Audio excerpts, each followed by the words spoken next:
Guys, इस video में मैं कुछ 7-8 स्टॉक डिस्कस करूंगा जो कि आपने ही पूछे हैं कमेंट सेक्शन में। जैसा कि देख सकते हैं UPL, TTK Prestige, Mazdock, Aavas, Edelweiss finance, मोपन lab, Trident, big block, PCBL, AVT natural products, Aurangabad distillery, Patel engineering and Syrma. तो काफ़ी सारे स्टॉक्स हैं। तो शुरुआत करते हैं मैस्डॉक से और आवास से, बिकॉज मैस्डॉक अभी बहुत ज़्यादा डिमांड में चल रहा है और मुझे पता है बहुत सारे लोग पैनिक करके इसमें इन्वेस्टमेंट कर रहे होंगे। तो देखते हैं इसमें इन्वेस्टमेंट अभी करना सही है, गलत है, क्या है, देख लेते हैं। तो एक्चुअली जो मैस्डॉक का शेयर है उसका नाम है मैज़ागॉन डॉक शिप बिल्डर्स लिमिटेड। आज के दिन भी 5% के आसपास ये ऊपर है और रेगुलरली आप लास्ट कुछ दिनों से देखेंगे तो ये ऐसा ही दिख रहा है। इसके चार्ट में आप देखेंगे तो ये देखिए कैसी खड़ी चढ़ाई चढ़ रही है, और खड़ी चढ़ाई से आप समझ गए होंगे कि इसमें क्या हो सकता है। अगर आपने मेरे पुराने वीडियोस देखे हैं तो आपको पता होगा कि खड़ी चढ़ाई का मतलब आगे क्या होता है। देखिए, अगर आपने इसमें यहाँ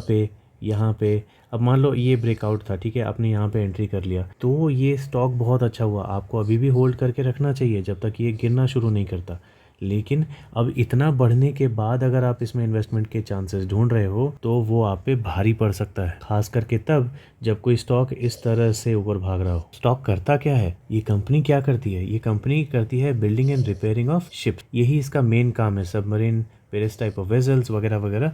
लेकिन मेन जो काम है इनका शिप्स एंड मरीन को बनाने का और रिपेयरिंग का है। तो काम तो बहुत बड़ा है, और जिस तरह से अभी गवर्नमेंट इन सब चीज़ों में इन्वेस्टमेंट कर रही है डिफेंस सेक्टर में, तो इसको भी उसका फ़ायदा मिल सकता है। मार्केट कैप बहुत ज़बरदस्त है। स्टॉक का पी ऑब्वियसली इतना डिमांड में है तो अपनी इंडस्ट्री पी से ज़्यादा चल रहा है।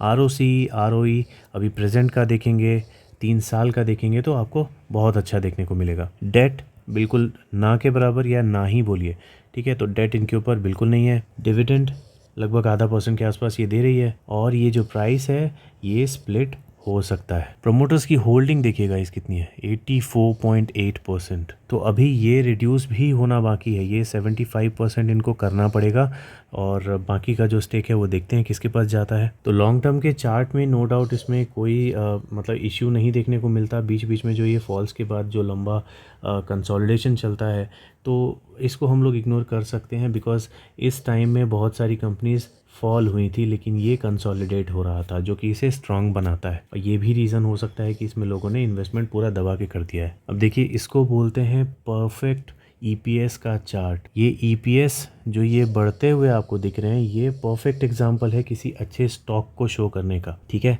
और इस टाइम में जब ये पीई गिर रहा था तो इसका बेस हम लोग को अगर गैस करना आ जाए तो हम लोग इसमें बाइंग कर सकते हैं। अभी देखो, ये स्टॉक ज़्यादा गिरा ही नहीं, इसलिए ये अपने मीडियन के नीचे आया ही नहीं। ओके, तो इसमें इन्वेस्टमेंट का जो सही टाइम था वो ये था। यहाँ पे जब ये मीडियन के नीचे चल रहा था तब इस टाइम में इसमें इन्वेस्टमेंट करने का सही, सबसे सही टाइम था। इसका कंपैरिजन चेक करेंगे तो शिप बिल्डिंग सेक्टर में मार्केट का ये लीडर है, मार्केट कैप के हिसाब से और इवन पीई के हिसाब से। तो दोनों के हिसाब से ये मार्केट का लीडर है। अब देखिए, इसका क्वार्टरली रिजल्ट अगर आप चेक करेंगे तो जून का डेटा तो नहीं है, तो चलो मार्च के डेटा से ही काम चलाते हैं। इसमें ओपीएम अगर आप चेक करेंगे तो ये 10% है, पिछले क्वार्टर से बहुत कम, लेकिन पिछले साल के सेम क्वार्टर से ज़्यादा है। नेगेटिव पॉजिटिव हो गया। इवन अगर प्रॉफिट की बात करेंगे तो पिछले क्वार्टर में जो रिज़ल्ट था 145 करोड़ का, उससे बढ़ के ये हो गया है 318 करोड़ का। बहुत अच्छा जंप है। लेकिन यहाँ पे भी पिछले क्वार्टर से, जस्ट पिछले क्वार्टर से ये कम है। तो ये चलते रहता है, ये नॉर्मल है। अगर एनुअल प्रॉफिट में चेक करेंगे तो इसके ओपीएम में आपको इंक्रीज़ देखने को मिलेगा 8% से 10%। पिछले साल से भी ये ज़्यादा है, उसके पिछले साल से भी ज़्यादा है ना। और नेट प्रॉफिट अगर चेक करेंगे तो नेट प्रॉफिट कंसिस्टेंसी के साथ बढ़ रहा है, जो कि हमें इन्वेस्टमेंट करने के लिए चाहिए। प्रॉफिट ग्रोथ ज़बरदस्त है, सेल्स ग्रोथ ज़बरदस्त है। सीएजीआर का डेटा नहीं है लेकिन लास्ट 12 महीने का देखेंगे तो 552% का दिखा रहा है। बैलेंस शीट में फुल मार्क्स, कैश फ्लो में full marks, share holding pattern में भी फुल मार्क्स। क्यों? क्योंकि एक तो प्रमोटर ने इसे बिल्कुल पकड़ के रखा है, जकड़ के रखा है बोल सकते हैं, ठीक है, और एफआईआई ने भी इसे जकड़ के रखा है, और डीआईआई ने अपनी होल्डिंग को थोड़ा सा बढ़ाया है पब्लिक से लेके। तो पॉजिटिव ही पॉजिटिव है हर चीज़। देखने में ऐसा ही लग रहा है कि जब ये कम करेंगे, अपना प्रोमोटर्स होल्डिंग जब कम करेंगे, तो ये 75 होने पे बाकी जो स्टेक है मेरे ख्याल से DII या फिर FII में ही ज़्यादा बढ़ना चाहिए। अब देखिए 2 न्यूज़ आपको दिखाऊंगा जो कि आपको इसमें इन्वेस्टमेंट करने के लिए काफ़ी लगेगी। पहली news, Mazdock has signed a contract with Indian navy for medium refit cum life certification of second Shiv Kumar class submarine. तो ये सबमरीन की बात हो रही है जिसका नाम है INS शंकुश, जिसकी वैल्यू क्या है 2725 करोड़, 2700 करोड़ की ये सबमरीन है, जो कि कॉन्ट्रैक्ट किसको मिला है, मैजडॉक को। और उसी के बाद मैजडॉक ने 4.24 करोड़ का कॉन्ट्रैक्ट किसको दिया है, एवेंटेल को। अगर आप मार्केट में काफ़ी टाइम से हैं तो आपने इसका नाम ज़रूर सुना होगा कई बार, बहुत अच्छे स्टॉक्स में। ये टेलीकॉम एंड सॉफ्टवेयर सॉल्यूशंस के फील्ड में काम करती है, तो उसके लिए इन्हें लगभग 4.25 करोड़ का कॉन्ट्रैक्ट मिला है मैजडॉक से। तो काम तो इनके पास बहुत है, ठीक है। तो अच्छी अच्छी कंपनीज को ये कॉन्ट्रैक्ट्स दे रहे हैं, इनके खुद भी कॉन्ट्रैक्ट्स मिल रहे हैं बहुत बड़े बड़े। तो ये बोल सकते हैं कि स्टॉक जो अभी भाग रहा है ये न्यूज़ बेस पे भाग रहा है। इंडियन नेवी का कॉन्ट्रैक्ट मिला है, जैसा मैंने बोला, डिफेंस के ऊपर बहुत पैसा सरकार लगा रही है। लेकिन ऐसा तो नहीं है कि सरकार इस पे डिफेंस सेक्टर में पूरे मतलब सालों साल पैसा लगाती रहेगी, ऐसा नहीं है। पहले जब एक बार अपना डिफेंस सेक्टर इनके हिसाब से, गवर्नमेंट के हिसाब से स्ट्रांग हो जाएगा, तो उसके बाद फिर वो पैसा लगाना कम कर देंगे या तो पैसा लगाना बंद कर देंगे, तो उस टाइम में स्टॉक गिरेगा, ठीक है। तो ये स्टॉक ऐसा नहीं है जो हम लोग कंज्यूम कर रहे हैं एवरीडे और हर साल आपको ये बढ़ता हुआ दिखेगा, उस तरह का स्टॉक मेरे हिसाब से ये नहीं है। तो न्यूज़ बेस पे आप पैसा जो कमाना चाहते हैं, उन्होंने इन्वेस्टमेंट पहले ही कर दिया होगा। अभी जो कर रहे हैं वो तेज़ी देख के कर रहे हैं, जो कि मेरे हिसाब से बाद में पछताएंगे। तो जो भी ये न्यूज़ वगैरह आई है, इसके बाद बोल सकते हैं कि स्टॉक में लगभग 560% का जूम आया है पिछले साल से। कितना साल से, 1 ईयर से, ठीक है। 1 ईयर से कितना इसने दे दिया, 560% के आसपास, जो कि गजब है। अभी देखिए इसके नेट सेल्स हम लोग देखेंगे तो ऊपर नीचे ऑब्वियसली जिस तरह का सेक्टर है वो आपको ऊपर नीचे दिखेगा ही। अभी ये 3 साल से कंसिस्टेंसी के साथ ऊपर जा रहा है, हो सकता है अगले साल भी आपको ये ऊपर दिखे जिस तरह के इसको कॉन्ट्रैक्ट्स मिल रहे हैं। और इसी रीसेंट कॉन्ट्रैक्ट की वजह से बोल सकते हैं, या तो कोई पुराना कॉन्ट्रैक्ट होगा, आई एम नॉट श्योर, लेकिन इसका जो ये प्रॉफिट है डबल से भी ज़्यादा होता हुआ दिख रहा है आगे आने वाले टाइम में, ठीक है। तो अभी तो ये लगभग डबल है, लेकिन आगे हो सकता है और ज़्यादा आपको ये देखने को मिल जाए, लेकिन कंसिस्टेंसी इसमें नहीं है। अब यहाँ पे देखिए प्रोमोटर्स के पास जो भी स्टेक है, FII की स्टेक आपको बहुत आसानी से देखने को मिल रहा है कि ये कंटिन्यूसली बढ़ रहे हैं, ठीक है।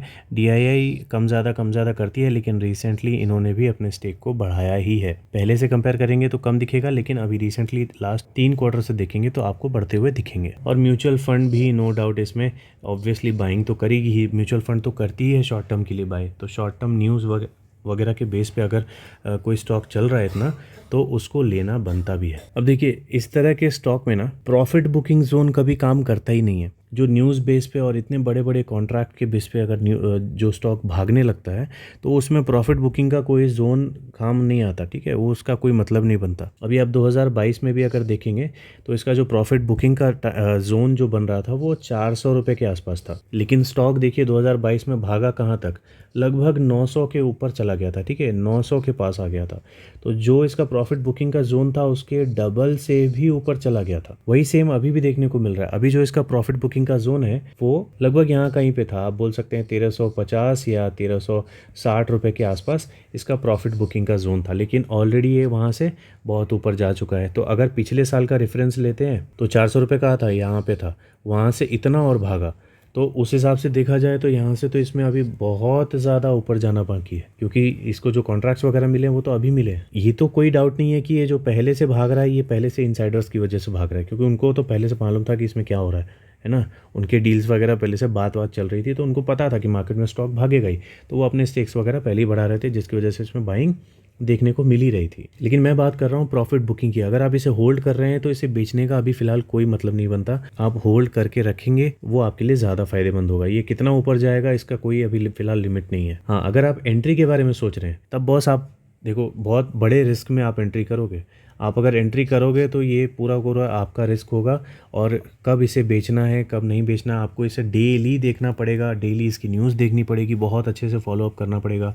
और जैसे ही आपको थोड़ा बहुत आपको सेलिंग दिखाई देती है, इससे निकल जाना मेरे हिसाब से बहुत सेफ रहेगा, बिकॉज बहुत ज़्यादा भाग चुका है ये स्टॉक यार। RSI देखो, RSI कहाँ चल रहा है, लगभग 90 के आसपास RSI चल रहा है इसका। तो बॉस मैं इसमें कोई इन्वेस्टमेंट के लेवल्स दे नहीं पाऊँगा।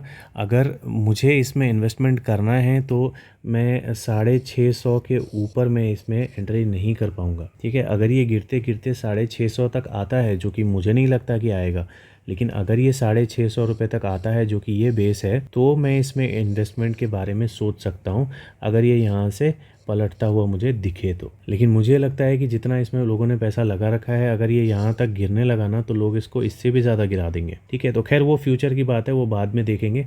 अभी तो मुझे फ़िलहाल ये इतना नीचे छोड़िए, इतना नीचे भी आता हुआ देखना थोड़ा मुश्किल लग रहा है, तो इसीलिए मैंने इसका चैप्टर अभी फ़िलहाल अपने लिए बंद करके रखा हुआ है। अगला क्वेश्चन है, आवास में 1500 का लेवल इज़ फाइन और नॉट। देखिए एक बात तो मैं कंसिडर कर रहा हूँ कि आपको पता है कि इसमें रिस्क है थोड़ा बहुत, ठीक है, बहुत ज़्यादा बड़ी कंपनी नहीं है, रिस्क है इसमें, ओके। लेकिन जिस तरह से इसने सपोर्ट को फॉलो किया है, उस हिसाब से अगर आपके पास ये स्टॉक यहाँ पे एंट्री आप नहीं कर पाए, तो आप 1500, क्या आप ये 1560 पे चल रहा है ना, आप यहाँ पे भी एंट्री कर सकते हो, ठीक है।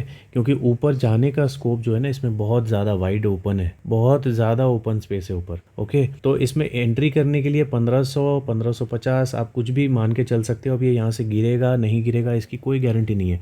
सपोर्ट इसने ले लिया बस, अब उसके बाद ऊपर में ये कहीं भी जा सकता है, कहीं से भी पलट सकता है। हाँ, अगर आप सपोर्ट जानना चाह रहे हो कि ये नीचे गिरे तो कहाँ पे लिया जा सकता है, मेरे हिसाब से 1480 के आसपास आता है तो भी ले सकते हैं। उसके नीचे आता है तो 1390 पे ले सकते हैं। 1390 क्यों? अगर डेली कैंडल वाले चार्ट में देखेंगे तो आपको दिखेगा ये है 1390 के आसपास का जोन। तो अगर यहाँ पे आता है तो वापस इसी लाइन पे सपोर्ट करने के चांसेस दिखते हैं। बाकी लोअर बॉलिंजर भी यहीं कहीं पर हमको देखने को मिल रहा है, ठीक है। तो जैसा मैंने सपोर्ट्स बताया, आप उसमें से कोई भी सपोर्ट चूज कर सकते हो अगर आपके पास ये स्टॉक नहीं है।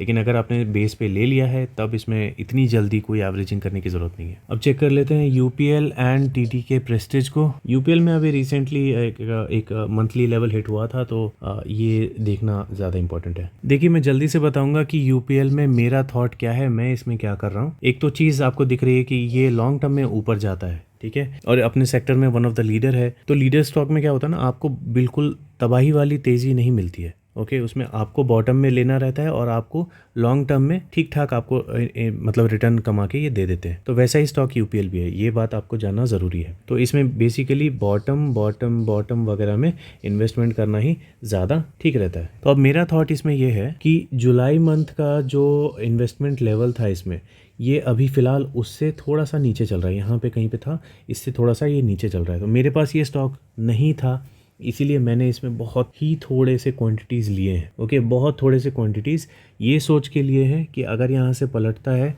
जैसा कि हम लोग को दिख रहा है यहाँ पे ये लगभग एक बेस बन रहा है ना। तो अगर यहाँ से ये पलटता है तो बहुत अच्छी बात है। अगर जो यहाँ से नहीं पलटता और नीचे जाता है, तो इसमें जो पहला SIP मैं करूँगा वो 570 के आसपास करूँगा, और दूसरा और फाइनल जो SIP करूँगा मैं वो 480 के आसपास करूँगा। मेरे यही दोनों लेवल्स इसमें हैं। बाकी इस स्टॉक के लिए मैं बहुत ज़्यादा बेचैन नहीं हूँ, लेकिन हाँ ये मुझे लेवल्स पे दिखा तो मैंने इसमें थोड़ी सी क्वांटिटी ली है। ये लेवल्स याद रखना, 570, 480। मैं ये नहीं बोल रहा कि ये यहाँ तक गिरेगा, अगर गिरता है तो मेरे लिए लेवल्स जो हैं इन्वेस्टमेंट के वो यही हैं। अदरवाइज़ अभी भी अगर ये 430 के आसपास आपको मिलता है तो आप इसमें छोटी मोटी क्वांटिटी जैसे मैंने बाई की है आप कर सकते हो। 430 नहीं, sorry 630, okay. Share holding pattern में सब कुछ न्यूट्रल दिखा मुझे। यहाँ पे प्रोमोटर्स ने कुछ भी स्टेक अपना कम ज़्यादा नहीं किया। FII ने थोड़ा सा स्टेक कम किया, जिसको इन्होंने DII को दे दिया। तो इसमें कुछ भी नेगेटिव मुझे नहीं दिखा। बात करें TTK प्रेस्टीज की, तो इसके भी शेयर होल्डिंग पैटर्न में सेम ही चीज़ आपको देखने को मिलेगी। प्रोमोटर ने कुछ भी कम नहीं किया, ज़्यादा नहीं किया।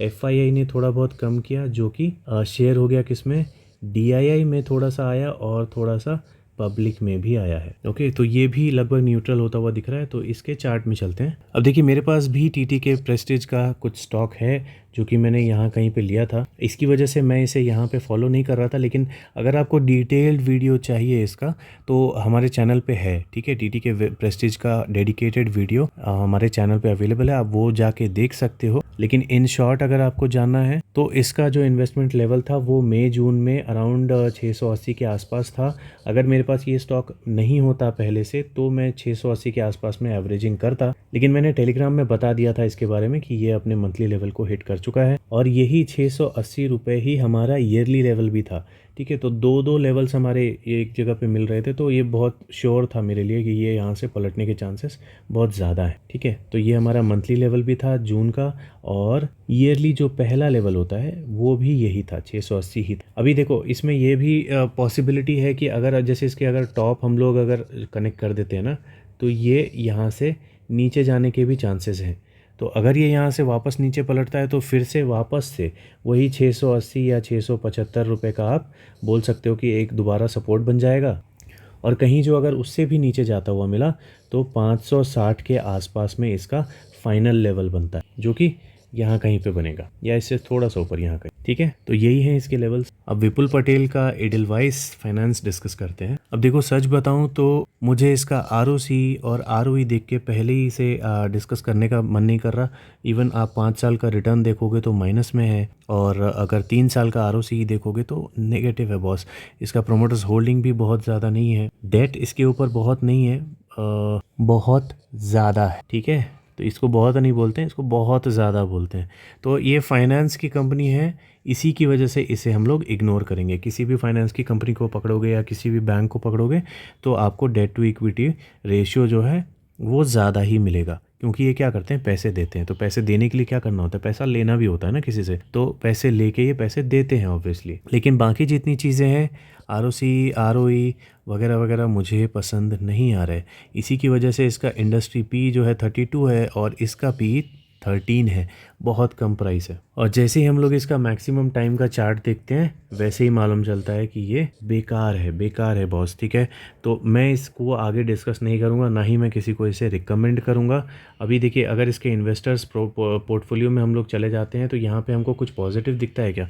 देखो एक ही चीज़ पॉजिटिव दिख रही है कि इसको एफआईआई चला रहे हैं, ठीक है। एफआईआई और प्रमोटर दोनों के पास सेम ही स्टेक है, ठीक है, कुछ भी कम ज़्यादा नहीं है। और तीसरा कौन है, पब्लिक। तो इसमें ये पॉजिटिव है और कुछ पॉजिटिव मुझे इसमें दिखता नहीं है। म्यूचुअल फंड इसमें से कम करती जा रही है लॉन्ग टर्म में देखे तो। बाकी इसमें ऐसा कुछ कमाल हो जाता है कि मतलब आप उस न्यूज़ को मिस ही नहीं कर सकते, और फंडामेंटल अचानक ही ज़बरदस्ती हो जाते हैं। यहाँ पे जो अजीब से फॉल्स दिख रहे हैं वो इस तरह से अगर बढ़ना शुरू हो जाते हैं तो फिर उसके बाद दोबारा आप इसके बारे में सोच सकते हो। अदरवाइज इस सेक्टर में बजाज फाइनेंस है, बस काफ़ी है। अभी फ़िलहाल इस स्टॉक को मैं बिल्कुल खुला नो बोल रहा हूँ। अब बात करते हैं मोपन labs, Trident and big block. ये बिग ब्लॉक काफ़ी फेमस चल रहा है अभी, तो इन तीनों स्टॉक्स के बारे में बात करते हैं। अभी मोपन लैब्स के इन्वेस्टर्स की बात करें तो इसमें प्रोमोटर्स ने कुछ पॉइंट्स में स्टेक कम किए हैं, एफआईआई स्टेबल है, और डीआईआई ने ये जो कम हुए हैं स्टेक्स वो लिए हैं, और प्लस थोड़ा पब्लिक से भी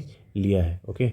और गवर्नमेंट का भी थोड़ा कुछ 0.01% जो ना के बराबर है, ऐसा कुछ स्टेक इन्होंने भी इसमें बढ़ाया है। तो ओवरऑल देखा जाए तो थोड़ा सा पॉजिटिव साइड में दिखता है, न्यूट्रल से पॉजिटिव की साइड में। मेन जो दिक्कत की बात है वो है इसमें नेट सेल्स में जैसे आपको इंक्रीज दिख रहा है ना, चलो एक साल कभी कभी गिर जाता है चलता है, लेकिन इसका जो नेट प्रॉफिट है वो कुछ ज़्यादा ही अजीब दिखता है। आप यहाँ पे कंसिस्टेंसी देख पाओगे, फिर वहाँ से अगला जो रिजल्ट आया वो बहुत अच्छा नहीं आया, बेटर आया लेकिन बहुत अच्छा नहीं आया। ऑब्वियसली उसकी प्रेशर की वजह से बोल सकते हैं, या फिर सही में काम कुछ ख़राब हुआ हो उसकी वजह से इसका अगला जो रिज़ल्ट आया वो बहुत भारी पड़ गया इसके रिज़ल्ट पे, है ना, इसके चार्ट पे। तो लेकिन अगर मान लो ये दोनों चार्ट अगर नहीं होती, ये दोनों ग्राफ्स नहीं होते तो ये कैसा दिखता, तो ये कंसिस्टेंटली बढ़ता हुआ ही दिखता, भले धीरे धीरे लेकिन ये कंसिस्टेंटली बढ़ता हुआ ही दिखता। तो इसलिए कोई कभी कभी क्या होता है ना, प्रॉफिट बहुत ज़्यादा दिखाना भी कभी कभी नुकसान हो जाता है शेयर के लिए। अब देखो ये चार्ट देख के मुझे ऐसा लग रहा है कि मैंने क्यों इस पर इतना टाइम वेस्ट किया। इस तरह का स्टॉक मुझे पसंद नहीं है गाइस, जो ऑलरेडी इतने बार गिर चुका है, आपको खुला बता रहा है कि मैं गिरूंगा, तो आप उस पर इतना ज़्यादा क्यों ध्यान देते हो पता नहीं। लेकिन अगर आप शॉर्ट टर्म इन्वेस्टर हो तो मैं उस हिसाब से आपको बता रहा हूँ। अगर आपको जैसे ये लाइन कनेक्ट कर दो, अगर इस तरह से कहीं यहाँ कहीं मिलता है और यहाँ से पलटता हुआ दिखता है या कुछ रिजल्ट्स अच्छे आते हैं तो शॉर्ट टर्म के लिए आप इन्वेस्टमेंट कर सकते हो। जैसे ही अपर बॉलिंजर पे जाता है तो माइनस पे चला जाता है, देखो हमेशा नीचे गिरता है। तो वैसे ही अगर ये अपर बॉलिंजर पे आपको यहाँ से चढ़ने के बाद दिखता है कहीं पे, तो वहाँ पे आप सेलिंग करो, ख़त्म, इससे बाहर हो जाओ। ये कोई लॉन्ग टर्म स्टॉक नहीं है। ओके, तो मेरे चैनल पे मैं कोशिश करता हूँ लॉन्ग टर्म जो इन्वेस्टर्स हैं उनके ही क्वेरीज़ को डील करने का। अगर आप नए हो मार्केट में तो इस तरह के स्टॉक में इन्वेस्टमेंट मत करो guys. As a long term investor बोल रहा हूँ। अगर शॉर्ट टर्म हो तो मैंने आपको बता ही दिया कि बेस पकड़ो, जो भी बेस्ट पॉसिबल बेस होता है ना वो पकड़ो और उसमें बेस में इन्वेस्टमेंट करके अपर बॉलिंजर के ऊपर बेच दो, या जो भी स्ट्रैटेजी आप फॉलो करते हो उस पर बेच दो, लेकिन रिस्क मत लो। ठीक है, बात करते हैं ट्राइडेंट की। इसके शेयर होल्डिंग पैटर्न में अगर आते हैं हम लोग तो प्रोमोटर्स के पास काफ़ी अच्छा स्टेक है। अगर लास्ट ईयर से कंपेयर करें तो इन्होंने स्टेक बढ़ाया भी है, एफआईआई ने उसे कम किया है। तो अब ये हो सकता है एफआईआई की तरफ से ये स्टेक मिला हो प्रोमोटर्स को। डीआईआई ने भी अपने स्टेक को कुछ पॉइंट्स में बढ़ाया है, लेकिन अगर लॉन्ग टर्म से कंपेयर करेंगे तो पहले काफ़ी अच्छा स्टेक था इनके पास, जिसे ये लोग हर साल कम करते गए और अभी वापस इन्होंने थोड़ा सा कई मतलब टाइम के बाद आप देखेंगे कि इन्होंने थोड़ा सा अपना स्टेक कुछ पॉइंट्स में बढ़ाया है। तो हो सकता है कि इनको ये जो फॉल है तो इस फॉल के बाद शायद इनको ये बेस लगा होगा। देखिए अगर पीई रेशियो के पास आके आप चेक करेंगे ना मैक्सिमम टाइम का, तो इसका मीडियन यहाँ कहीं चल रहा है। ईपीएस आप देख रहे हो, ईपीएस क्या हो रहा है, गिर रहा है, राइट। तो ईपीएस गिर रहा है, पीई ऊपर है, मीडियन यहाँ है, पीई इतना ऊपर है और ऊपर जाता हुआ दिख रहा है। तो मैंने आपको क्या समझाया है, जो मैंने आपको बताया है इतने टाइम, अगर वही आप देख लोगे तो आपको यहाँ पता चल जाएगा कि क्या करना है। गाइस इधर वेट करना है, ठीक है, इधर वेट करना है। अब ये पीई मीडियन के नीचे जाना ज़रूरी है, ये ईपीएस नीचे गिरते हुए जो ईपीएस हैं इनको ऊपर जाना ज़रूरी है। तो पीई रेशियो के हिसाब से अगर देखें तो अभी ये बिल्कुल सही टाइम मुझे तो पर्सनली नहीं लग रहा ट्राइडेंट में, और ना ही मैं ट्राइडेंट को उतना कोई बहुत स्ट्रॉन्ग स्टॉक मानता हूँ। ठीक है, आप इसका लॉन्ग टर्म देखोगे ना तो ये बिल्कुल पकाने वाला स्टॉक है। अब ऐसा नहीं है कि पहले ये नहीं गिरा, ये आपको छोटा सा फॉल दिख रहा है लेकिन छोटा सा नहीं है। अब ये देखोगे तो 10-11 रुपये के आसपास से गिर के कहाँ पे आ गया था, 5 रुपये से भी नीचे आया था। देखो 2 रुपये 5 रुपये कितने पे ये था, तो बहुत बड़ा फॉल था गाइज, वो भी 60% के आसपास का फॉल था। वैसे ही कुछ अभी यहाँ पे देखने को मिल रहा है। तो हो सकता है यहाँ से इन फ्यूचर ये वापस एक पैटर्न पकड़े और ऊपर बिल्कुल 200 300 400 500 की प्राइस पे जाके फिर दोबारा से फॉल होना शुरू हो। तो हो सकता है ये इसकी आदत हो, अब ये इसी पैटर्न को ये फॉलो करे शायद, लेकिन मैं इसमें एंट्री नहीं करने वाला। एक तो रीज़न मैंने आपको पी रेशियो का बता दिया। इन्वेस्टर्स पोर्टफोलियो देखेंगे तो ठीक है, नेगेटिव नहीं है लेकिन पॉजिटिव भी कुछ नहीं है उसमें। अगर मुझे ये 20 रुपये के आसपास आता हुआ दिखता है ना तो मैं इसके बारे में सोच सकता हूँ। ये सिर्फ मेरा थॉट है, लेकिन अगर आपको इन्वेस्टमेंट करना है तो ये जो इसका लास्ट टाइम जो बेस बना था 25.50 या जो भी, इस बेस पे अगर आपको दोबारा आता हुआ मिलता है तो यहाँ पे एंट्री मत कर लेना। यहाँ से इसको थोड़ा सा पलटने देना, हल्का सा। जब ये वापस ऊपर जाता है ना तब एक बात होगी कि हाँ ठीक है, यहाँ पे डबल बॉटम बनता हुआ दिख रहा है, इसलिए यहाँ से हम लोग एंट्री कर रहे हैं। ओके, तब आपको जो ग्रीन कैंडल्स है वो इस तरह के बड़े बड़े कैंडल्स देखने को मिलने वाले, लेकिन उसके लिए इसे डबल बॉटम बनाना पड़ेगा, या फिर 25.50 नहीं भी तो एटलीस्ट ये जो बॉडी है इस कैंडल की, इसके पास से एटलीस्ट आके पलटना चाहिए। मिस हो जाता है तो मुझे कोई दुख नहीं होगा, मैं इस तरह के स्टॉक में वैसे भी एंटर नहीं करता। और जिन लोगों को मंथली लेवल्स जानना है, जुलाई में इसका मंथली लेवल बहुत नीचे है, अभी 32.95 दिखा रहा है। इसका जो मंथली लेवल बन रहा है वो 30 रुपये 20 पैसे के आसपास का बन रहा है। तो आपको लगेगा कि बहुत ज़्यादा दूर तो नहीं है, लेकिन बॉस ये स्टॉक भी तो ऐसे ही है, कुछ पैसों में ही ऊपर नीचे जाता है। ये 1 रुपये ऊपर नीचे तो बहुत रेयर जाता है, बहुत बड़ी गिरावट या बहुत बड़ी चढ़ाई बोल देते हैं उसको, अगर ये 1 रुपये 2 रुपये ऊपर चला गया तो। ठीक है, तो 32.90 अभी इसका प्राइस है, और 30.20 जाने में इसको बहुत टाइम लग सकता है। तो ये इसका जुलाई का मंथली लेवल है। अगर आपको बहुत बेचैनी है कि नहीं मुझे इसमें इन्वेस्टमेंट करना ही है, एवरेजिंग करनी ही है, तो 30.20 रुपये का आप मान सकते हो लेवल। अदरवाइज मैं पर्सनली इसमें 20 रुपये या 20.5 रुपये बोल सकते हो, 20 रुपये 50 पैसे के आसपास इसमें थोड़ी बहुत कुछ ऐसी रिस्क लेने के लिए इन्वेस्टमेंट कर सकता हूँ। अब बात करते हैं एक बहुत ही ट्रेंडिंग स्टॉक की, जिसका नाम है बिग ब्लॉक। बिग ब्लॉक क्या करती है बेसिकली, आप ये देख सकते हैं एएसी ब्रिक्स ये बोलते हैं, ये बनाती है। तो इसमें कंपैरिजन ये कर रहे हैं क्ले ब्रिक के साथ, जो नॉर्मली ब्रिक्स जो बनते हैं कंस्ट्रक्शन वगैरह में यूज़ होते हैं। तो ये बोल रहे हैं कि एक जो इनका एएसी ब्लॉक का ब्रिक होता है वो 9 स्टैंडर्ड क्ले ब्रिक के बराबर होता है स्टिफनेस में, और 1/4 वेट में होता है, मतलब हल्का भी होता है और स्ट्रॉन्ग ज़्यादा होता है। इसका इंस्टॉलेशन भी 2.5 टाइम्स फास्टर होता है, और इसका इम्पैक्ट कुछ नहीं होता एनवायरनमेंट पे, ठीक है। तो वही आपको देखने को मिलेगा, ये जो ब्लॉक्स आपको देखने को मिल रहे हैं, इस तरह के ब्लॉक्स ये बनाती है, ऐसे बड़े बड़े कंस्ट्रक्शन में यूज़ होते हैं, इको फ्रेंडली होते हैं, वगैरह वगैरह वगैरह। इसके ग्रो होने का स्कोप बहुत ज़्यादा है, क्योंकि अभी इंडिया में कंस्ट्रक्शंस वगैरह जो हैं बहुत हैवीली चल रहे हैं, बहुत हैवीली, ठीक है। तो इसका फ़ायदा इस कंपनी को भी मिलेगा। मार्केट कैप देख सकते हैं बहुत कम है, 1067 करोड़ का इसका मार्केट कैप है। तो बहुत ज़्यादा अभी ओपन मार्केट अभी चल रहा है, इसका बड़े होने का इसका बहुत ज़्यादा चांस है। आरओसी देखेंगे, आरओई देखेंगे, बहुत ही ज़्यादा ज़बरदस्त है। अब 3 साल का भी देखिए, यहाँ रिटर्न 5 साल का देखिए, तो कोई कमी नहीं दिख रही है। मतलब ये हमेशा ही अच्छा परफॉर्म कर रहा है, अभी भी और पहले भी कर चुका है। प्रोमोटर्स की होल्डिंग में कोई कमी नहीं है, इसमें से कुछ भी गिरवी नहीं है। डेट देखेंगे तो डेट इनके ऊपर ज़्यादा है, तो कंस्ट्रक्शन वाली कंपनीज़ पे भी डेट रहता ही है। जैसा मैं बोलता हूँ, फाइनेंस वाली कंपनी को क्या रहता है, पैसा लेके लोन्स देना रहता है, तो इसलिए फाइनेंस वाली कंपनी में भी हम लोग डेट टू इक्विटी रेशियो नहीं देखते। ओके, वैसे ही कंस्ट्रक्शन वाली कंपनी में भी क्या रहता है, लोन वगैरह लेके वो लोग कंस्ट्रक्शन के काम करते हैं और उसके बाद उनको पेमेंट आती, ठीक है।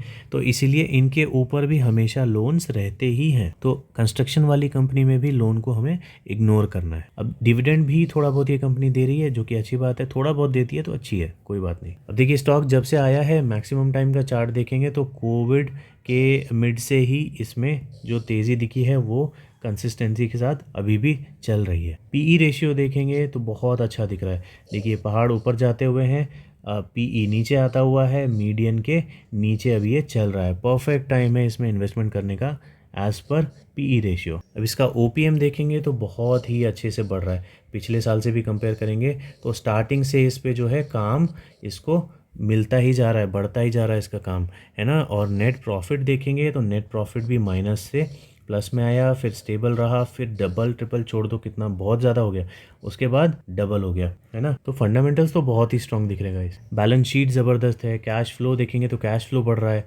कुछ भी नेगेटिव नहीं है इसमें अभी तक। अभी देखो, प्रमोटर्स ने अपने स्टेक को तो कुछ भी नहीं किया है, लेकिन जो भी थोड़े बहुत एफआईआई इसमें आए थे उन्होंने अपना स्टेक इसमें से बेच दिया है, क्यों पता नहीं। और डीआईआई ने अपने स्टेक को थोड़ा सा ऐड किया है। पहले भी था डीआईआई के पास थोड़ा सा इसमें स्टेक, लेकिन फिर उन्होंने एक ही बार में बेच दिया अगले ही साल। वैसे ही अभी भी इसमें 0.02% का स्टेक आया है, तो देखते हैं अभी से बढ़ाते हैं या क्या करते हैं। लेकिन इसमें पॉजिटिव नेगेटिव अभी कुछ नहीं दिख रहा। पॉइंट्स में स्टेक्स जा रहे हैं, पॉइंट्स में स्टेक्स आ रहे हैं, तो सब कुछ न्यूट्रल ही है अभी भी। अभी देखिए, इसके मंथली कैंडल के चार्ट में इसका करंट प्राइस चल रहा है 151 रुपीज़ का। तो सबसे पहले उन लोगों के लिए जिनके पास ऑलरेडी इसका स्टॉक है, ठीक है। अगर आप कहीं भी यहाँ पे, जैसे अगर आपने ब्रेकआउट में लिया था तो भी, और अगर आपने यहाँ कहीं भी लिया हुआ है तो भी, इसमें जो प्रॉफिट बुकिंग का जोन दिख रहा है मुझे, वो 230 के आसपास दिख रहा है, ठीक है। तो अभी बहुत ज़्यादा इसमें ऊपर में स्कोप बाकी है। तो ये तो हो गया उनके लिए जिनके पास इसका स्टॉक है। अब उनके लिए जो ये भागते हुए शेयर में एंट्री करना चाह रहे हैं, तो गाइज अभी स्टॉक खुला दिख रहा है, बहुत ज़्यादा ऊपर है, ठीक है। नीचे के बॉलिंजर के स्कोप ज़्यादा है, ऊपर में स्पेस बहुत कम है, तो ऑलरेडी बहुत ज़्यादा भाग चुका है। अभी या तो ये कंसोलिडेट करना चाहिए या तो नीचे थोड़ा गिरना चाहिए, अगर किसी को इन्वेस्टमेंट करना है तो। ऐसा नीचे गिरेगा या कंसोलिडेट करेगा मैं ये नहीं बोल रहा, जब मैंने ऊपर के तो लेवल्स बता दिया आपको, 230 के आसपास है, ठीक है। तो ऊपर भी भाग सकता है कुछ टाइम और, लेकिन एक कंफर्टेबल जोन होता है ना, कंफर्टेबल जोन मेरा आएगा इसमें अराउंड 85 रुपीज़ के नीचे, ठीक है। जो कि आप में से कई सारे लोगों को इम्पॉसिबल लगेगा ऑब्वियसली, क्योंकि अभी 150 चल रहा है। तो 85 के नीचे आएगा तब मैं इसको डिस्कशन करना शुरू करूँगा। मैं इसमें इन्वेस्टमेंट उस टाइम नहीं करूँगा, मैं डिस्कशन करना शुरू करूँगा, ठीक है। उससे पहले मैं इसमें कोई एंट्री के चांसेस नहीं देखने वाला, चाहे इसमें कोई न्यूज़ आ जाए, चाहे किस तरह का भी फंडामेंटल इसका स्ट्रांग हो जाए, क्योंकि मुझे पता है कि इस तरह से ये भागा है तो गिरेगा भी बहुत बुरा। जब ये गिरेगा तो बहुत बुरा गिरेगा, ठीक है। तो पहले इसके गिरने का वेट करते हैं। और जैसे यहाँ पे ये गिरा था और आरएसआई कहाँ चला गया था, 40 के नीचे, तो वैसे ही ये जो अभी 64 का आरएसआई है, ये जब गिर के यहाँ 40 के आसपास आता है तब मैं इसमें इन्वेस्टमेंट के चांसेस देखूंगा, अदरवाइज़ मैं इसे मिस करूंगा। मेरी स्ट्रैटेजी यही है, लेकिन ये फुल प्रूफ स्ट्रैटेजी नहीं है। अब जैसा मैंने बोला कि इसमें ऊपर के लेवल्स कितने हैं, 230 के। तो कुछ लोग हो सकते हैं जो शॉर्ट टर्म इन्वेस्टर हो या लॉन्ग टर्म भी इन्वेस्टर जो है, वो यहाँ पे इन्वेस्टमेंट करने के लेवल्स क्या पता ढूंढ रहे हो। अगर यहाँ पे भी कोई एंट्री करता है और ये स्टॉक 230 या उससे ऊपर निकल जाता है तो क्या बुराई है, अच्छा खासा प्रॉफिट है, राइट। तो उस तरह के थॉट वाले जो लोग हैं, जो यहाँ पे इन्वेस्टमेंट के लेवल्स ढूंढ रहे हैं, उनके लिए अगर ये 140 के आसपास आपको जुलाई में मिलता है, ध्यान से देख लो, जुलाई बोल रहा हूँ मैं, अगर जुलाई में ये 140 के आसपास तक आता है तो आप इसमें छोटा मोटा स्टेक ले सकते हो, या फिर मैं बोल सकता हूँ छोटा मोटा रिस्क ले सकते, ठीक है। लेकिन अगर मान लो 140 पे आप एंट्री करते हो और उसके बाद ये और गिर जाता है तो पैनिक मत करने लगना, क्योंकि जब तक इसके प्रमोटर्स के पास 75% या जो भी उनके पास स्टेक है, ठीक है, 73 72 जो भी परसेंट का स्टेक है, अगर उनको वो ट्रिम नहीं कर रहे तो आपको डरने की ज़रूरत नहीं है। लेकिन हाँ, ये बात आप याद रखना कि मैं बोल रहा हूँ बहुत छोटा स्टेक लेना, जो भी रिस्क लेना चाह रहे हो 140 पे बहुत छोटा रिस्क लेना, ठीक है, बहुत छोटी क्वांटिटी। चलिए अगला क्वेश्चन लेते हैं। PCBL स्टॉक,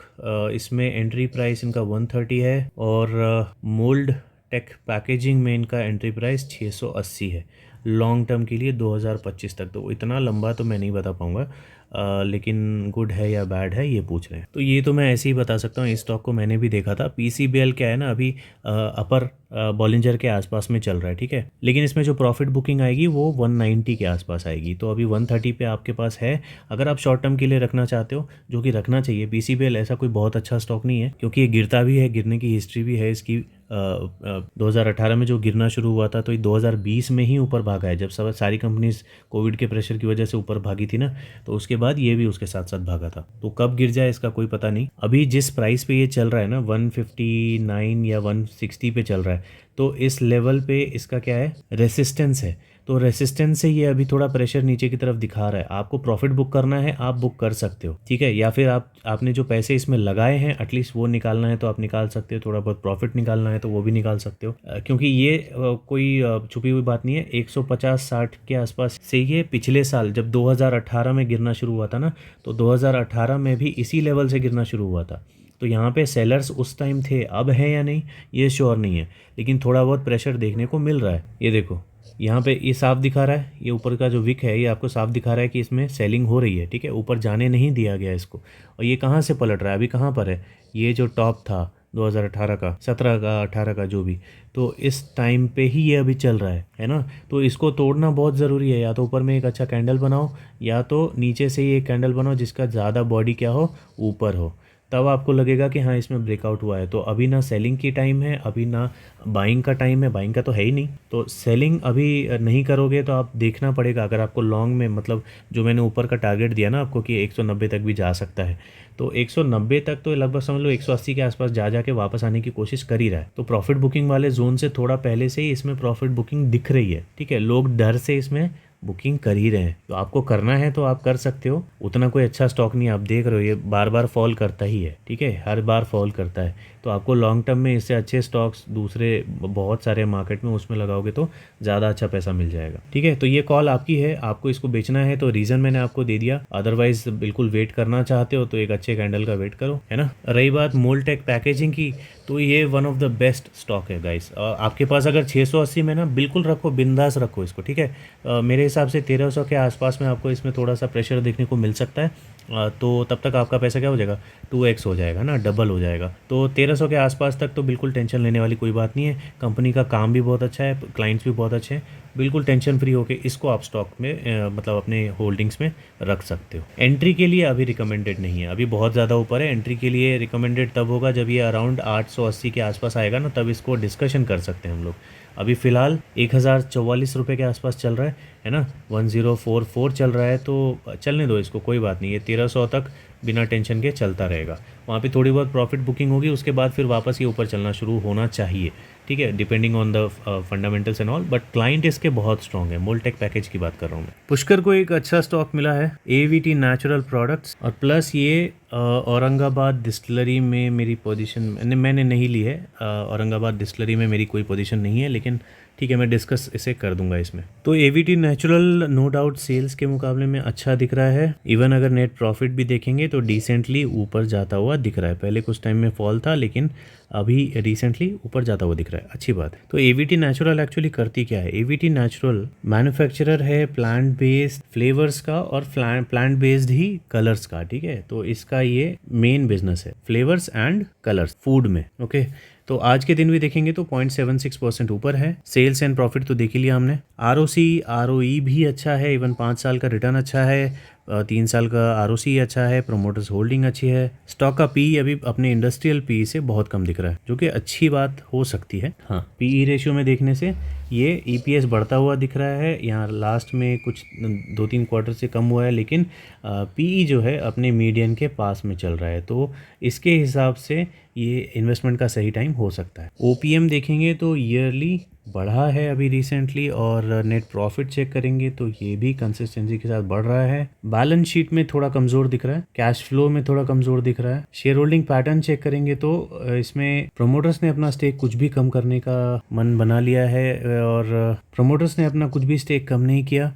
एफआईआई ने अपना कुछ पॉइंट्स में कम किया है, डीआईआई इसमें न्यूट्रल है, तो इसमें लगभग देखें तो कुछ भी चेंजेस हमको देखने को नहीं मिल रहे, तो ये न्यूट्रल है। तो गाइस सच बताऊं तो मैं इस तरह की इंडस्ट्री में ही बहुत ज़्यादा बुलिश नहीं हूँ। फ्लेवर्स एंड कलर्स बनाना मुझे मतलब सुन के ही ऐसा लग रहा है कि कुछ ज़्यादा उतना खास मतलब ग्रोथ नहीं है इसमें, लेकिन सीइंग इज़ मतलब इसका प्रमोटर्स होल्डिंग और प्रॉफिट सेल्स वगैरह देख के हम लोग इसमें इन्वेस्टमेंट थोड़ा बहुत कर सकते हैं, लेकिन इस प्राइस पे मैं नहीं करूँगा। मेरे लिए कंफर्टेबल प्राइस इसका होगा 70 रुपये से नीचे। जब ये 70 के नीचे अगर मुझे मिलता है तो मैं इसमें इन्वेस्टमेंट के लिए चांसेस देख सकता हूँ मंथली लेवल पे। ओके, तो मैं इसमें सिंपली यही करूँगा कि मैं इसमें 70 रुपये का एक अलर्ट लगा लूँ, और जब ये 70 रुपये पे आए तो मैं इसमें मंथली लेवल्स पे इन्वेस्टमेंट के चांसेस देखूंगा। उसके ऊपर में मैं कंफर्टेबल नहीं हूँ। प्लस मुझे लगता है कि ये अगर लोअर बॉलिंजर के ज़्यादा से ज़्यादा पास रहेगा तब मैं इसमें ज़्यादा कंफर्टेबल रहूँगा, जैसे यहाँ पे था। और आपने पूछा था औरंगाबाद डिस्टिलरी में मेरी पोजीशन है क्या, तो मैंने आपको बता दिया इसमें मेरी पोजीशन नहीं है,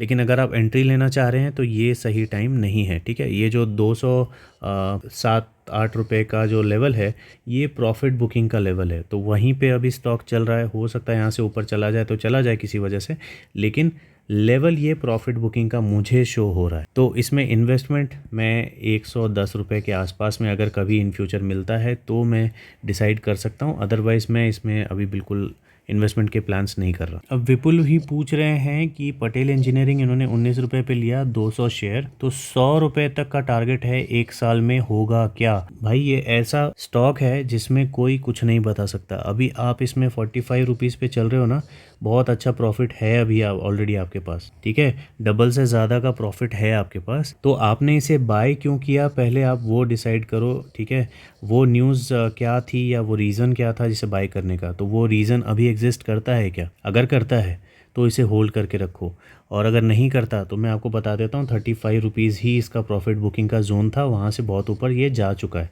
ठीक है, तो अब ये यहाँ से कितना ऊपर जाएगा कोई कह नहीं सकता, लेकिन हाँ कुछ दिन थोड़ा बहुत गिरेगा ये ज़रूर। अब वो थोड़ा बहुत गिरता है या ज़्यादा गिरता है वो मैं बता नहीं सकता, क्योंकि स्टॉक का नेचर ही कुछ ऐसा है। स्टॉक लॉन्ग टर्म में क्या हुआ है, लॉन्ग टर्म में आप देखोगे तो कंसिस्टेंसी के साथ गिरा है। बस आपका लक अच्छा है या आपकी एनालिसिस अच्छी है जो आपने 19 रुपये पे इसे बाय कर लिया। शॉर्ट टर्म इन्वेस्टर हो आप, ये तो पता चल गया मुझे। तो 100 रुपये मुझे लगता है आपने बहुत लंबा टारगेट लगा लिया है। 100 रुपये मेरे हिसाब से थोड़ा मुश्किल हो जाएगा बॉस। अभी होल्ड सिर्फ मैं इसलिए करने बोल रहा हूँ क्योंकि एफआईआई ने मतलब प्रमोटर ने तो कुछ बेचा नहीं है, एफआईआई और डीआईआई दोनों ने अपने स्टेक्स को कुछ पॉइंट्स में बढ़ाया ही है। ठीक है, तो ये दोनों चीज़ें पॉजिटिव हैं जिसकी वजह से आप इसे होल्ड करके ज़रूर रख सकते हो। तो 100 रुपये नहीं तो 50-60 रुपये 70 रुपये शायद आपको ये मिल जाए। ओके, बहुत ज़्यादा गिरने के चांसेस मुझे ये देख के एटलीस्ट नहीं लग रहा, तो आप इसे होल्ड करके रखो, शायद थोड़ा बहुत प्रॉफिट आपको और दे दे, लेकिन एक लेवल डिसाइड कर लो। ठीक है, आपका ये 19 रुपये का लेवल है, यहाँ से ये 45 रुपये तक जा चुका है, तो ये कितना नीचे गिरेगा जो आप इसको बेच दोगे, ये आपको पहले से डिसाइड करके रखना पड़ेगा। तो ये आप अपने आप डिसाइड करो, ठीक है, कितना आप प्रॉफिट मिस करने के लिए रेडी हो। तो ये आपके लिए मेक श्योर करेगा कि आपका प्रॉफिट एक हद तक सेफ रहे। ठीक है, या फिर आप एक चीज़ कर सकते हो कि अभी जैसे प्राइस 45 पे चल रहा है, ठीक है, आपने एंट्री कहाँ पे की है, आपने एंट्री यहाँ पे की है, तो जैसे ही अभी ये बेस बना, ठीक है, ये बेस बना, तो आप क्या करो, यहाँ पे ये पहला बेस बना ना, तो आप क्या करो, ये जैसे 45 रुपये का भी प्राइस चल रहा है, आपने एंट्री कहाँ पे की, 19 रुपये के आसपास एंट्री की। तो सपोज़ अभी 19 रुपये के बाद यहाँ पे आया, फिर यहाँ से ये ऊपर चला गया, तो आप क्या करो, यहाँ पे एक स्टॉप लॉस लगा दो कि यहाँ पे मेरा अगर ये दोबारा आए तो मैं सेल कर दूँगा। ठीक है, तो ये वापस क्या हुआ, इस लेवल पे नहीं आया, ओके, और ऊपर यहाँ से चला गया। तो जैसे ये ऊपर गया ना, तो इसके पिछले वाले पे लगा दो कि यहाँ पे आए तो मैं वापस सेल कर दूँ, फिर ये यहाँ पे भी नहीं आया और ऊपर चला गया, फिर यहाँ पे लगा दो, ठीक है। फिर अब ये नीचे आ रहा है, वापस कोशिश कर रहा है, अगर ये यहाँ से पलट जाता है तो यहाँ पे आपका एक लेवल डिसाइड कर लो कि अगर यहाँ तक आता है तो मैं इसको सेल कर दूंगा, ठीक है। तो ये एक अच्छी स्ट्रैटेजी हो सकती है शॉर्ट टर्म इन्वेस्टर्स के लिए, बहुत सारे लोग करते भी होंगे, शायद आप भी करते होंगे, तो ये आप कर सकते हो। इसकी वजह से क्या होगा, अगर किसी दिन ये बहुत बुरा गिरता है तो आपका ये ऑर्डर सेल हो जाएगा, ठीक है। आप इस तरह के अलर्ट्स लगा सकते हो, या तो आप जीटीटी में सेल के ऑर्डर प्लेस कर सकते हो, पता नहीं जीटीटी में सेल होता है या नहीं, लेकिन आप देख लेना जो भी आप स्टॉप लॉस आप लगा के चल सकते हो। लास्ट शेयर हमारा है सिरमा, जिसको इन्होंने 316 पे बाई किया है 100 शेयर, और 700 रुपये का टारगेट लेके चल रहे हैं। 316 का प्राइस 700 पे जाएगा या नहीं, ये शायद ये पूछ रहे हैं। तो विपुल जी, मुझे लगता है ये 700 इस साल तो नहीं जाना चाहिए। मेरे हिसाब से ये 700 का प्राइस आपको शायद नेक्स्ट ईयर देखने को ज़रूर मिल जाए, लेकिन अभी इसका जो प्रॉफिट बुकिंग का लेवल था वो 400 रुपये के आसपास था, और ये ऑलरेडी 74 पे या 500 रुपये के टच करके नीचे आया हुआ है, ठीक है। तो इसकी वजह से मुझे इस साल पॉसिबल नहीं लगता ये इतना ज़्यादा ऊपर जाना, लेकिन आपने जिस प्राइस पे बाय किया है ये प्राइस ठीक है, ओके। बहुत ज़्यादा हाई पे आपने बाय नहीं किया है, 316 सही प्राइस। 290 रहता तो और अच्छा रहता, लेकिन ठीक है 316 भी चलेगा। न्यू एंट्री के लिए इसमें अभी इन्वेस्टमेंट लेवल्स नहीं बन रहे, ठीक है, तो न्यू इन्वेस्टर्स इससे बाहर रहेंगे। तो गाइस, काफ़ी सारे स्टॉक्स इसमें डिस्कस हो गए। आपके सारे क्वेश्चन जो पेंडिंग पड़े हुए थे वो होपफुली मैंने आंसर कर दिए हैं। अगर मेरा आंसर पसंद आता है, मेरे रिव्यू पसंद आते हैं तो आप इस वीडियो को लाइक ज़रूर कर देना, और कुछ कमेंट करके बता ज़रूर देना कि कैसा लगा, ठीक है। तो इस वीडियो में इतना ही, मिलते हैं अगले वीडियो में।